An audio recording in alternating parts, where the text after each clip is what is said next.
parent was one of those things that was transformational in my life and infuses life with new challenges and joy. But when a chronic illness kind of intertwines with parenthood, this transformation are completely different, and they're nuanced and complex. For those like me who walk that tightrope of parenting while battling conditions such as pulmonary arterial hypertension or PAH, every day brings hope, but also a reminder of the struggle that my daughter, my husband, and I, a week after childbirth, woke to a reflection in the mirror that screamed crisis. It was terrifying. I was swollen and bruised. I was black and blue everywhere. My face was swollen to 3 times the size. And that was my heart dying. This was not a solitary battle. The road to recovery meant months of self-advocacy and research and reaching out persistently to medical professionals to find the right medication or the right treatment. It was 4 months of watching over my newborn, but I wasn't able to hold her without support. And this was such a painful time. I wanted to be everything and more for her, and I just couldn't. My body wouldn't let me. And parenting is really the art of presence. That's what I've learned through this. I've had to learn to cherish the fragments of time, the bits and pieces where I could be there for my daughter and my partner and show up as my best self. But that took a lot of work. And my partner stepped into roles that traditionally belonged to both parents, and he carried that extra weight with grace and strength. And I'll forever be grateful. I can't say enough I cannot say more positive things about that. A little bit of an update. As April progresses, well, actually it was starting in March. As the days go on and the weeks turn into, I don't know where they go. Anyway, my anxiety has been intensifying, and it's also gone with a struggle to find peace and happiness, and just, the journey has been really challenging, and it's been about acceptance in a way, an acceptance that I thought I had found with life and that I thought I was working towards, but then like a bunch of curveballs came and I had to really start defining that in a different way, and that was hard for me to kind of shift into.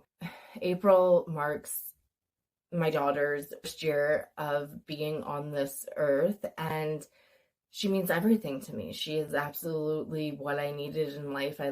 There's also that part that celebrating her birthday is important, but it also reminds me of the life I lost upon her coming into the world. And many mothers grieve their pre-child life, but mine was amplified by the fact that I almost died and that I've had significant health issues afterwards. I didn't think that I was going to have, or I wouldn't have thought that I would experience this kind of extent, or I wouldn't have thought I could go through with the pregnancy and birth, right?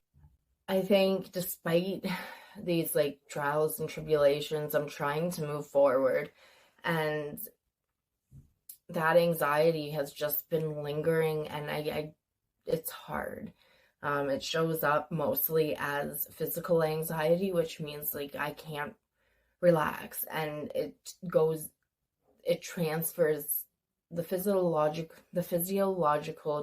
anxiety transfers into psychological anxiety eventually, because my body and my mind are constantly fighting with one another. My body can't release it, so it builds up and then it just kind of explodes, and that's scary.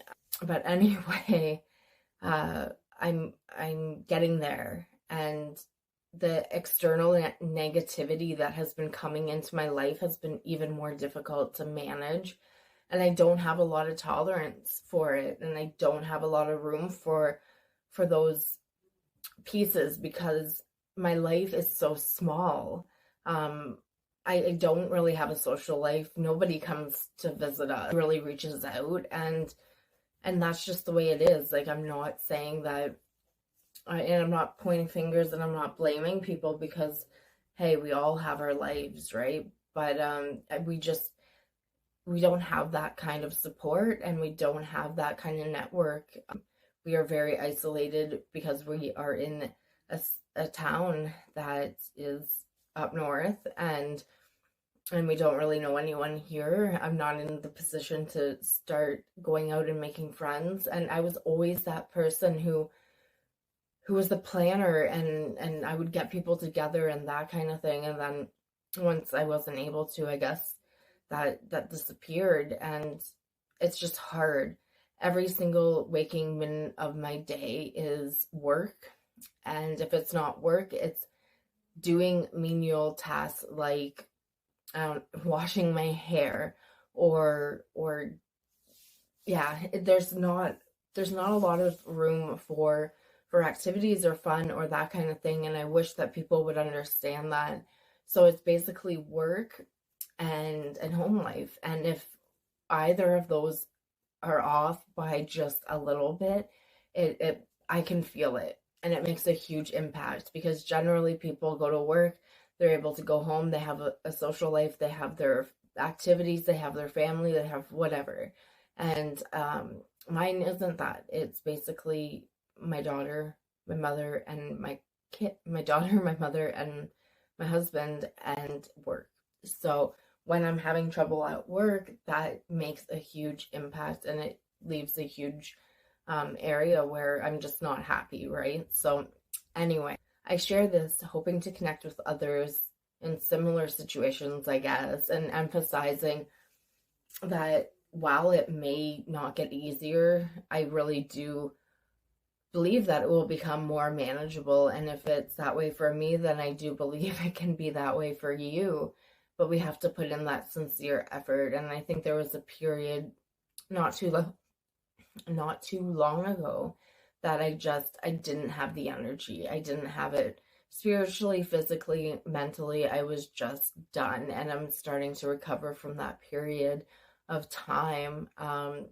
One of the things that like really rings true to me, and just speaking on, I'm not even making eye contact with the camera, but one of the things that really rings true for me and that I'd like to bring light to is that I'm struggling with this because of the experience that I had in the healthcare system, and a lot of it could have been avoided, and the anxiety that I have is definitely has definitely come from external forces, or entities, institutions, people, and I couldn't control it, but it did happen, and now I have to deal with it, and I didn't know how because everything was so busy. Like, newborn, I'm working different jobs, we have a household to maintain, we have all of these moving pieces, we have families that may not understand our situation and are actually making things worse, and don't understand that, like,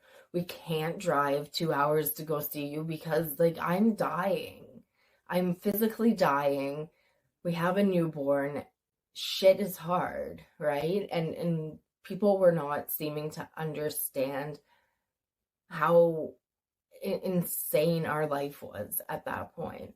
So, like, these are all traumas that piled up over a short amount of time, and now finally, like, things are a little bit more calm, but it's all coming to a head, and it's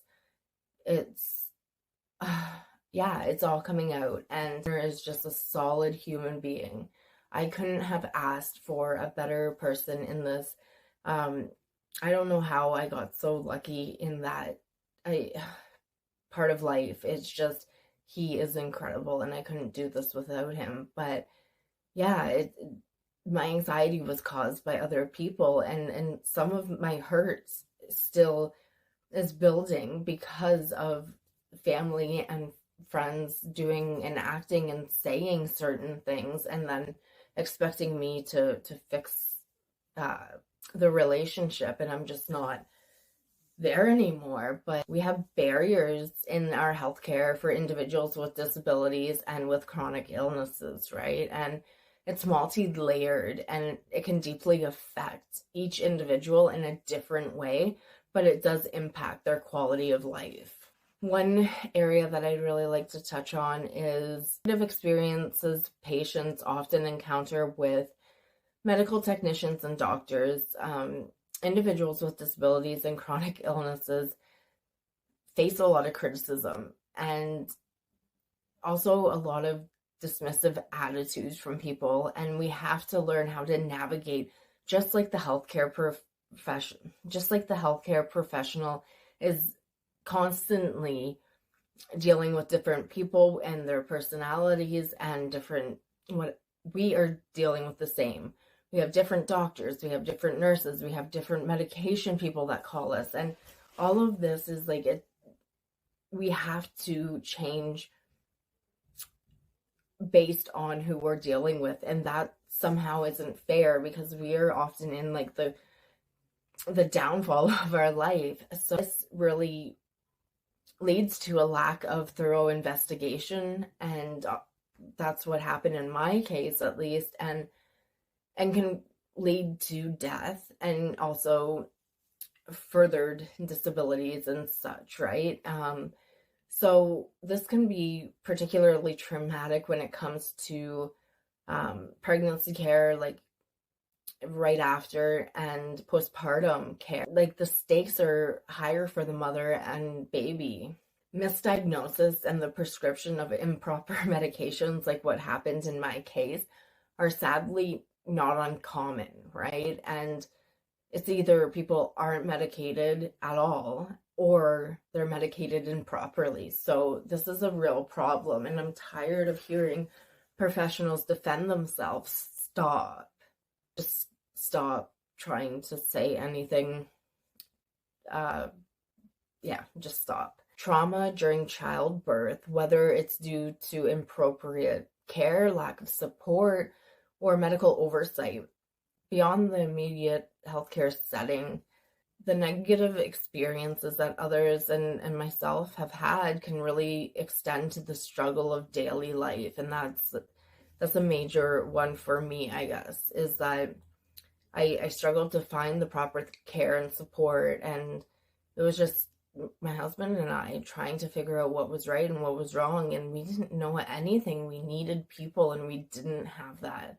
So that was, it still weighs heavy on me today when like a family member will reach out and say like, why haven't you contacted? Well, you have a phone and you knew what we were going through, and you still expected us to cater to you. So I don't know, if you reverse that situation, it just doesn't make sense to me, but I'm working on that too.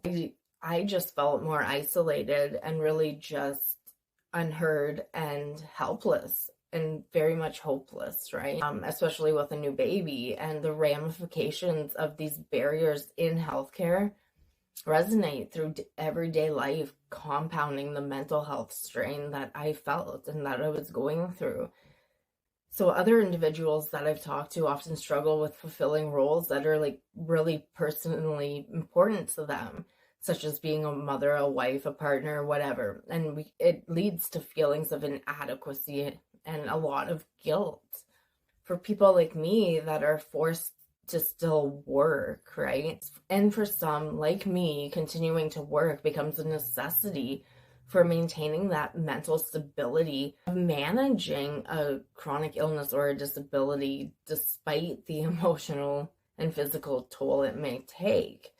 So adding to the complexity of that situation is the observable lack of genuine care and empathy from healthcare professionals and communities as a whole, people that are around you that know what's going on, like I just kind of went into with my own personal family situation. Reasons behind this can range from overstretched medical resources to the personal trauma and the egos of professionals themselves, which can become barriers to providing compassionate care. And to the people that are just in the community, it's kind of the same deal, right?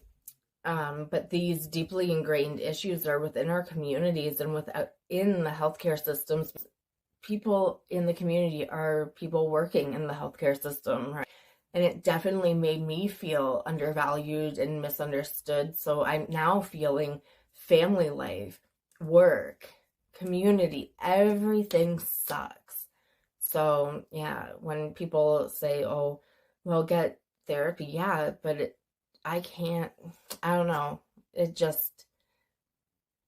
I want a better society for people in general. And this means like able-bodied people, disabled people, everyone. And the only way I can see this is the need for systemic change to address the barriers in the healthcare system, in the community, and across the board. How can we really get to creating environments where genuine empathy and active listening and respectful treatment could substantially improve the results that we're getting within our workplaces, within our community setting, and within healthcare experiences? I think this would lead to better health outcomes for everyone in a more inclusive society overall. But hey, what the hell do I know? Apparently, I'm just some person with pulmonary arterial hypertension and congestive heart failure in its end stages. So anyway, I'll keep trying to figure out the answers to this, and we will get down to the bottom of it together here on Serenity with Lawna.